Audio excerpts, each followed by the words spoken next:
daripada Sa'ad bin Abi Waqqas radhiyallahu an. Dia kata Nabi sallallahu alaihi wasallam bersabda,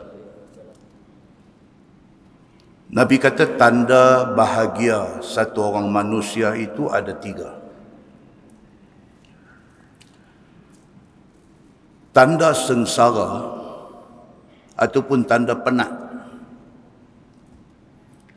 Dalam syarah hadis ni dia kata syiqwah. Syiqwah ini sengsara, tak seronok, derita. Itu semua syiqwah. Syiqwah juga membawa maksud ta'ab, dia kata penat. Di antara tanda penat ataupun sengsara satu-satu manusia itu juga ada 3. Min sa'adati bani Adam, di antara tanda satu-satu orang manusia itu bahagia. Hidup dia happy. Hidup dia tak ada serabut. Ialah yang pertama al-mar'atu salihah.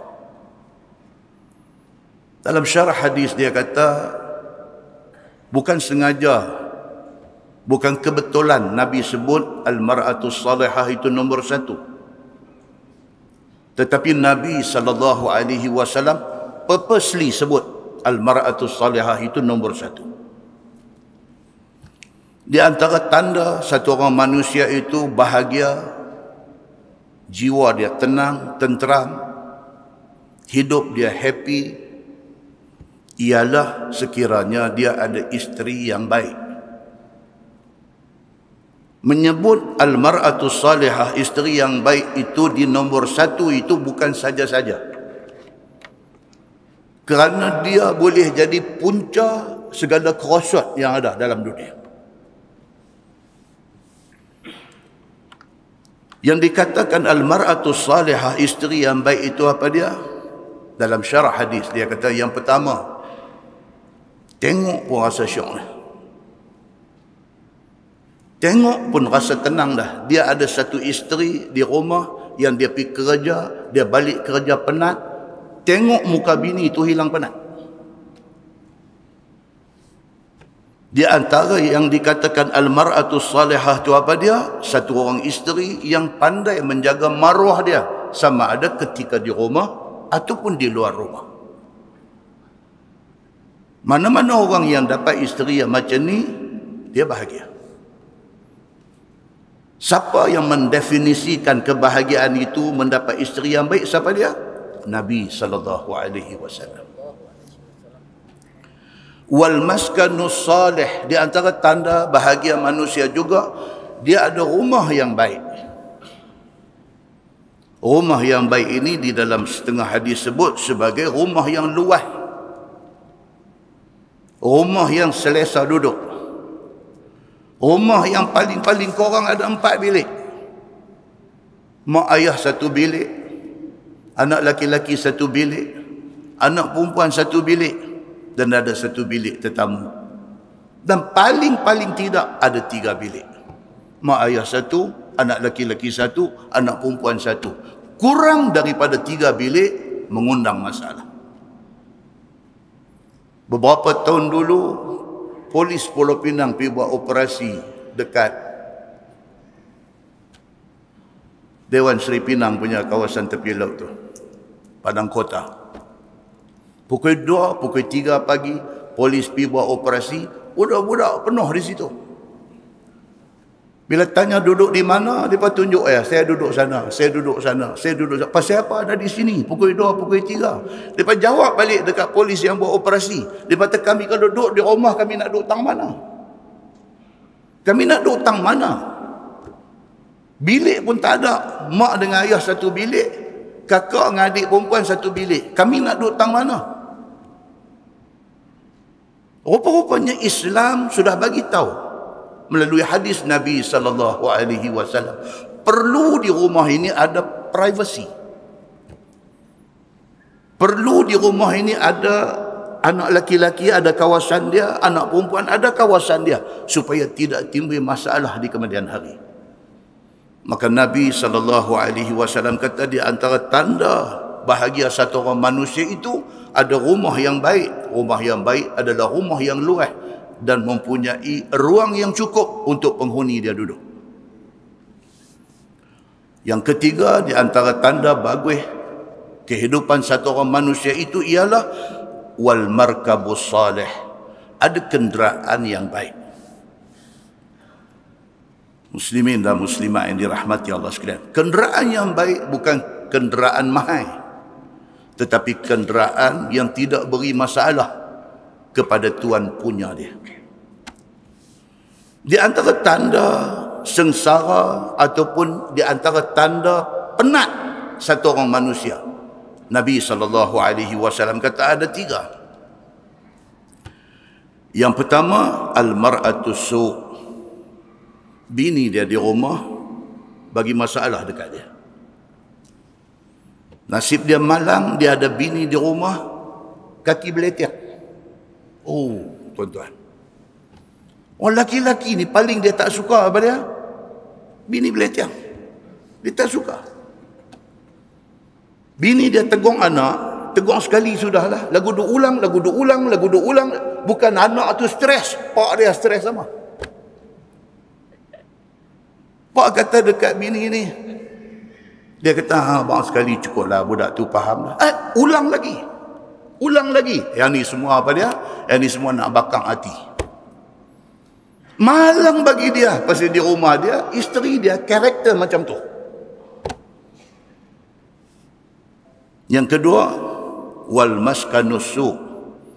Dia ada rumah, tapi rumah ni memang jadi masalah. Dengan rumah sempit, dengan rumah duduk di dalam neighborhood, di dalam kejiranan yang bermasalah. Balik kanan rumah ada 3 drug addict duduk dalam rumah tu, balik depan rumah, Allahu Akbar, dia ditakdirkan tercampak duduk di kejiranan itu. Dan yang ketiga, menjadi punca masalah dan hilang bahagia dan penat kepada satu orang manusia itu ialah wal markabus su'. Kenderaan yang memberi banyak masalah kepada dia. Awal bulan aircon rosak. Baru 10 hari bulan alternator rosak. Dia mai 15 hari bulan belting putih. Dia mai dah 18 hari bulan bateri kong. Ada saja benda yang nak bagi jadi serabut ni. Dah tukang, dah repair, kacau lagi. Dah tukang, dah repair, kacau lagi.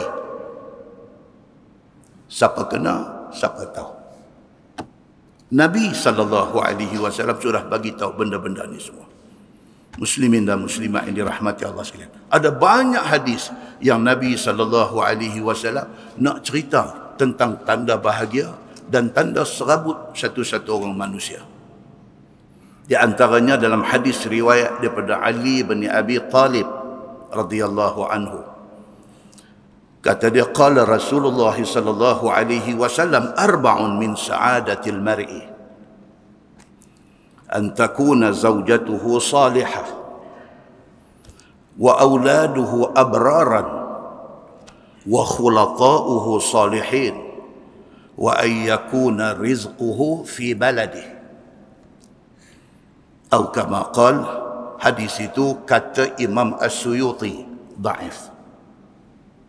Maksud dia, Nabi SAW bersabda, Nabi kata ada 4 tanda bahagia satu manusia. 1, zaujatuhu salihah. Sama juga, dia sebut isteri yang baik. Sangat penting, sangat signifikan, sangat important tuan-tuan, mendapat isteri yang baik ni.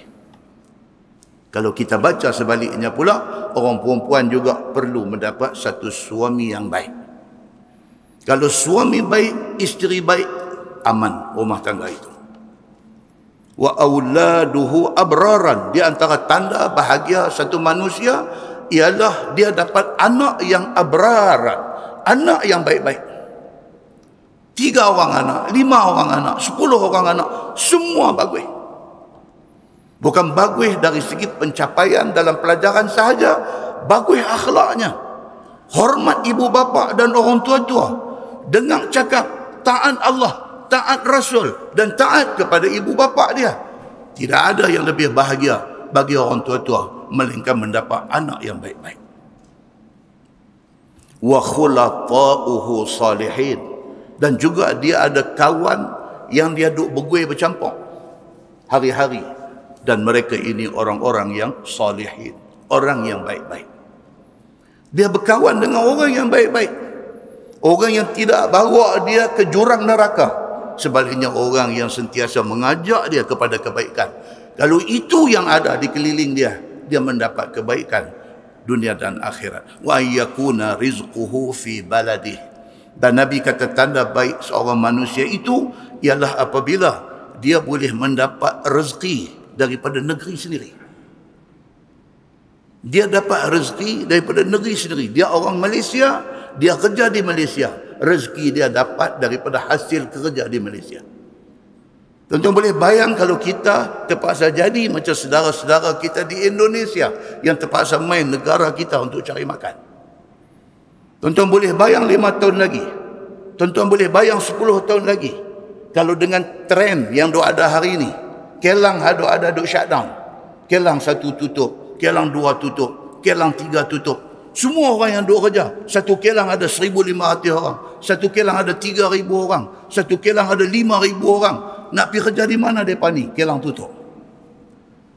Dengan umur sudah main 45. Dengan anak tak lepas rumah lagi duk ada berapa. Dia tak boleh duduk di rumah goyang kaki. Anak-anak semua nak bergantung kat dia. Dia nak pergi kerja di mana? Dengan tempat kerja tutup. Tuan-tuan boleh bayang 5 tahun lagi. Boleh bayang 10 tahun lagi. Kita kena bawa beg, galeh beg, pergi kerja di Myanmar. Tuan-tuan boleh bayang tak 10 tahun lagi kita terpaksa bawa beg, pergi nak menagih rezeki di Vietnam. Pasal hari ini Kelang-Kelang di Malaysia tutup. Kelang di Penang tutup. Dia pergi Vietnam. Dia pergi ke Myanmar. Dia pergi ke India. Dia pergi ke negara-negara lain. Pasal apa? Pasal kita sudah tidak memberi satu suasana yang kondusif kepada mereka untuk buka Kelang di sini. Adakah itu mustahil lagi 5 tahun kita jadi macam orang Indonesia yang nak kerja di sini? Mustahilkah 10 tahun lagi kita akan jadi macam Rohingya yang duk mai cari makan di sini?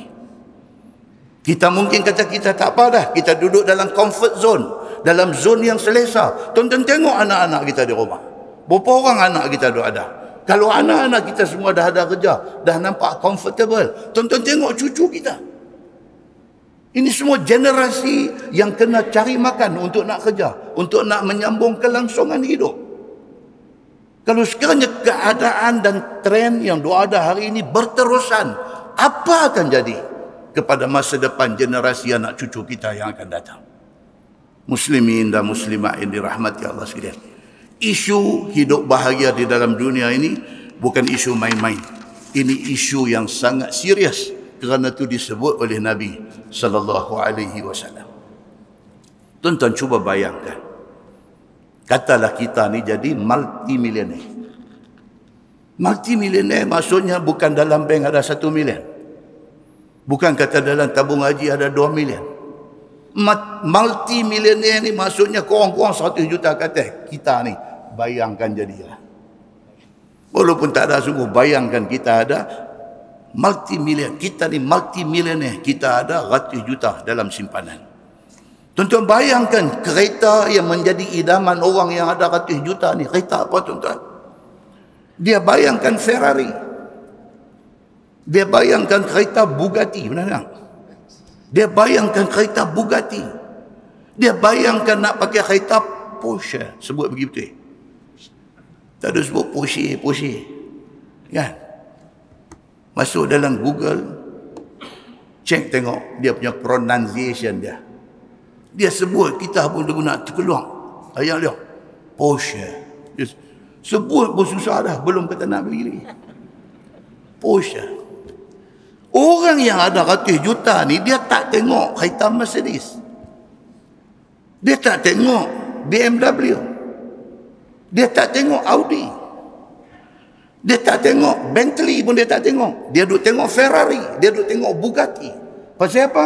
Masing-masing punya keinginan sesuai dengan masing-masing punya duit. Muslimin dan muslimat yang dirahmati Allah sekalian. Bayangkan orang yang ada ratus juta ni. Ni nak cerita kita bahagia atas dunia ni.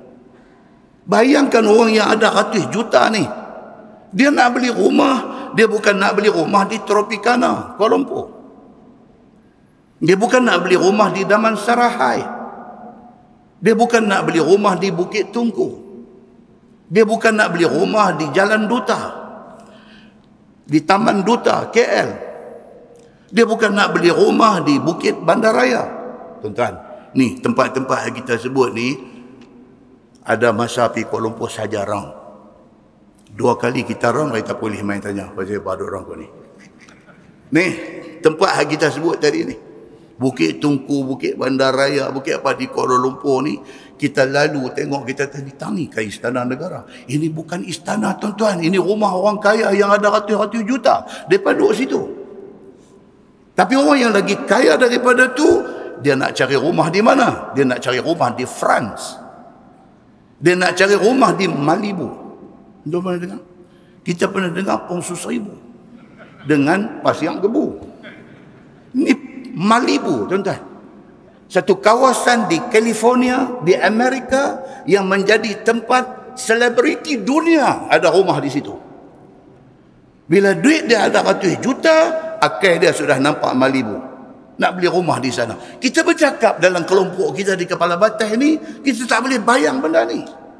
Tapi tuan-tuan, di Malaysia ada orang kaya macam ni. Yang kaya dia ni sampai ke tahap nak beli rumah di Malibu. Muslimin dan muslimat yang dirahmati Allah sekalian. Bayangkan orang-orang yang macam ni, yang kita sangka mereka bahagia ni. Mereka sembahyang subuh di Kepala Batas, mereka sembahyang maghrib di Masjidil Haram. Tuan-tuan, muslimin dan muslimat yang dirahmati Allah sekalian. Pendek kata, tidur malam sambil senyum, jaga pagi esok duduk senyum tak habis lagi. Punyalah kita duk nampak senangnya mereka ni semua. Muslimin dan muslimat yang dirahmati Allah sekalian. Tuan-tuan boleh bayang tak, dia bangkit-bangkit pagi esok, dia sakit. Ni yang ada rumah di Malibu ni, yang kereta yang dia pakai Bugatti ni, dia bangkit-bangkit pagi esok, dia tak boleh nak bergerak turun katil. Dia sudah sakit. Tak sakit apa pun tak tahu. Sifatnya instan. Tiba-tiba sudah kena sakit. Yang sakit itu daripada sakit menjadi sika, menjadi bertambah sakit, menjadi bertambah teruk, menjadi tenat. Yang finally dia realize, orang yang ada rumah besar di Malibu, orang yang ada kereta Bentley di depan rumah di Malaysia ni, bila dia jaga pagi, dia tak boleh nak bergerak kaki. Dia nak pergi pancong, dia duk nampak daripada katil dia nampak bilik ayam, dia nak pergi tak boleh. Daripada sehari 2 hari, daripada 2 hari seminggu, daripada seminggu sebulan, sakit dia makin teruk, sakit dia makin teruk. Dia akan sampai pada satu ketika dia rasa semua hak ada kat dia ni useless. Pada masa tu kalau orang mai tanya dia, anak dia kata, ayah jom kita pergi rehat di Malibu. Dia kata, Malibu kepala otak. Dia tak boleh lah, dia tak mau dengar dah yang ni semua, tuan-tuan. Orang kata apa? Dia kata the sick person has only one wish. Orang sakit ni, dia tak ada lah. Dia tak ada ingat nak beli rumah di sana, nak beli kereta ni, nak pergi makan angin. Dia tak ada lah. Orang sakit ni, dia cuma ada satu wish. Satu saja hak dia nak minta. Apa dia? Sihat. Nak minta sihat dia. Kalaulah sihat tu Allah boleh bagi dekat dia dengan tukar sebahagian daripada harta dia, dia sanggup. Kerana semua yang dia miliki useless, sudah tidak boleh guna lagi. Tuan-tuan, muslimin dan muslimat yang dirahmati Allah sekalian, demikianlah keadaan yang ada di dalam dunia kita pada hari ini. Pentingnya bila Allah bagi kita sihat, Allah bagi kita bahagia, syukur alhamdulillah. Tak ada dalam masyarakat kita, tuan-tuan. Kita tengok dengan mata kita. Menikah, daripada hari menikah, pernikahan dia tu dipanggil wedding of the year. Mau ustaz mana boleh panggil ni, tolong baca doa untuk kenduri kahwin ni. Dia boleh petik mana ustaz dia mau. Mau dia ni, oh mau imam daripada Mekah main untuk baca doa. Dia boleh, dia ada duit. Kita tengok, Masya Allah, kita kata kayanya dia ni. Wedding of the year. Muslimin dan muslimat yang dirahmati Allah sekalian. Orang semua bagi ucapan dekat dia. Wish dia bahagia til jannah. Dulu bahagia sampai ke anak cucu. Lam yang style dia kata bahagia til jannah. Sampai ke syurga. Tuan-tuan, tak dan sampai syurga, tuan-tuan, jadi sebaliknya. Wedding of the year buat loan, pinjam bank untuk buat kenduri grand ni, bayar loan tak habis lagi. Rumah tangga sudah berantakan. Kita tengok wedding dia, kita tak sangka nak jadi macam tu rumah tangga dia. Kita tengok family, kita nampak family ni ada duit. Anak-anak semua successful. Anak-anak semua berjaya. Dia sendiri habang kat kita, anak dia CEO company, gaji 250,000 sebulan. Tuan-tuan, kita 2,500. Tu pun bangkai lepas. Anak 4 orang gaji 2,500. Alhamdulillah lepas belajar. Dia gaji sebulan 250,000, CEO company besar. Anak dia engineer, bukan engineer di sini, engineer di Dubai. Anak dia accountant company, bukan company corporate, company kolong merat. Tuan-tuan, ni hak kita tahu. Maka kita pun sangka keluarga tu sudah tentu keluarga yang cukup bahagia. Tapi kita tak tahu hati mak dengan ayah dia. Betapa mak dengan ayah ni hari-hari makan air mata. Anak CEO gaji 250,000, tak berasa nak balik tengok dia. Anak yang kerja engineer di Dubai sentiasa sibuk, tak dan telefon pun dekat dia. Tuan-tuan, kita tak tahu derita dia. Yang kita nampak, dia ni anak-anak dia semua berjaya. Allahu Akbar, tuan-tuan. Allah Subhanahu Wa Ta'ala dia bagi, kita tak tahu, mata kasang tengok lain, hadu rasa di dalam lain. Kita tengok ada orang rumah saja, Allahu Akbar, dia beli rumah di kawasan yang paling murah 5 juta. Dia beli rumah 5 juta, dia renovate 3.5 juta. Allahu Akbar, tuan-tuan. Dia panggil kita pergi baca doa masuk rumah. Kita masuk tengok dalam rumah dia, Allahu Akbar. Kita kata rumah ke, istana ke, syurga ke ni?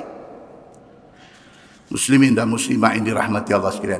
Tapi yang kita tak nampak mata kita apa dia? Penghuni rumah tu tak boleh tidur malam. Tak boleh tidur malam. Nak tidur kena telan ubat. Kalau tidak, tak boleh tidur. Bahagia apakah yang ada dekat dia? Muslimin dan muslimat yang dirahmati Allah sekalian. Macam-macam benda doa ada di depan mata kita. Yang mata kita tengok, kita sangka lain. Tapi hakikatnya lain. Dalam sebuah hadis riwayat daripada Abi Hurairah radhiyallahu an, Nabi sallallahu alaihi wasallam bersabda, Nabi kata, la yanzuru ahadukum ila man fawqah fil mal, walakin yanzuru ila man huwa dunah. Atau kama qala, hadis riwayat Ahmad. Hadis itu isnadnya sahih. Nabi sallallahu alaihi wasallam kata, janganlah kamu tengok orang-orang yang di atas kamu dari segi kekayaan. Jangan. Kita duk tengok dia, kita duk nak ligan jadi jangan, tuan-tuan, jangan. Kita pada speed kita, pada kelajuan kita, kita jangan pergi beyond kemampuan kita. Nabi kata apa? Walakin yanzur ila man huwa dunah. Tengoklah orang yang bawah pada kita. Syukur kita kepada Allah. Muslimin dan muslimat yang dirahmati Allah sekalian. Allah peringat dalam Quran. Allah kata apa? A'udzubillahi minasyaitanirrajim. Ya ayyuhallazina amanu la tulhikum amwalukum wala auladukum an zikrillah. Wa man yaf'al dzalik faulaika humul khasirun. Sadaqallahul azim. Surah Al-Munafiqun ayat 9. Tu imam selalu baca sembahyang jemaah rakaat kedua dan ditarik surah ni. Apa maksud dia?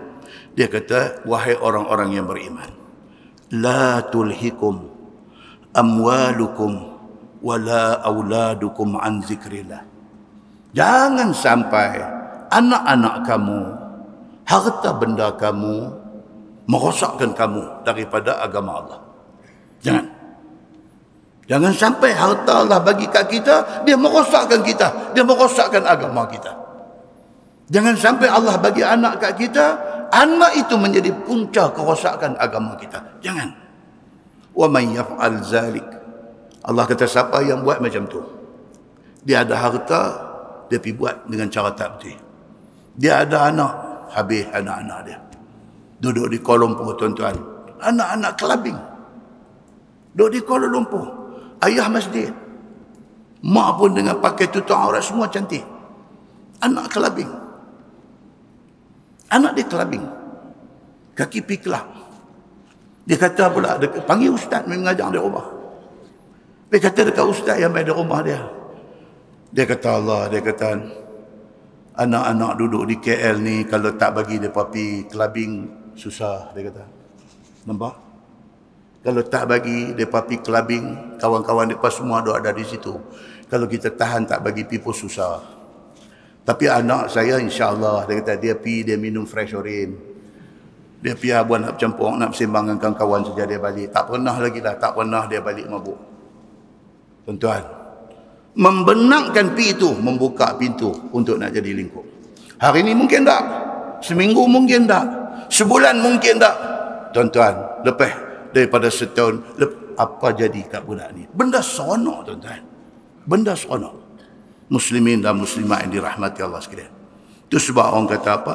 Life is not about being rich, popular, highly educated. But life is about being real, humble, and kind. Orang putih. Nampak tuan? Tu yang kata orang kepala batai. Kita baca orang putih, angguk ambil belaga lutut. Faham dia lebih daripada cakap Melayu ni. Apa dia kata? Life is not being rich, popular, or highly educated. Hidup ni, dia kata, bukan semata-mata kerana nak jadi kaya. Kalau hidup ni, matlamat kita nak kaya, itu saja matlamat kita, habis tuan-tuan. Membujung lalu melentang patah. Haram halal semua kita tak kisah. Kita nak kaya, kita nak lebih kaya daripada orang kaya yang kita kenal. Kalau itu matlamat kita, lingkup kita. Islam bukan larang umat Islam jadi kaya, tetapi jangan itu dijadikan matlamat kita. Dan hidup itu dia kata bukan kerana nak popular. Nak popular, suka populariti. Sampai jadi ustaz pun nak popular. Allahu Akbar. Artis popular cukuplah. Ustaz ni tak payah ligan populariti, tak payah. Lebih baik kita ni Allah kenal, penduduk langit kenal, daripada satu dunia ni kenal kita. Lebih baik kita pilih Allah kenal kita. Kalau itu matlamat kita, kita nak popular, kita nak populariti, jahanam kita. Mungkin kita punya starting cantik, tapi lama kelamaan kita tenggelam di dalam populariti, kita tenggelam di dalam dunia yang glamorous, akhirnya membinasakan kita. Hidup ni dia kata bukan sahaja nak target highly educated, nak jadi orang yang berpendidikan tinggi. Bukan Islam larang kita belajar ilmu tinggi, bukan. Tetapi jangan itu target kita. Tetapi hidup ni, orang putih kata apa? Life is about being real. Kita tidak berpura-pura. Kita tidak bermuka-muka. Kita tidak jadi orang lain yang bukan kita. Tak payah. Bahasa Arab dia sebut tasannu'. Sana'a maksudnya buat. Masna' maksudnya kilang, tempat buat barang. Tasannu' maksudnya buat-buat. Buat-buat.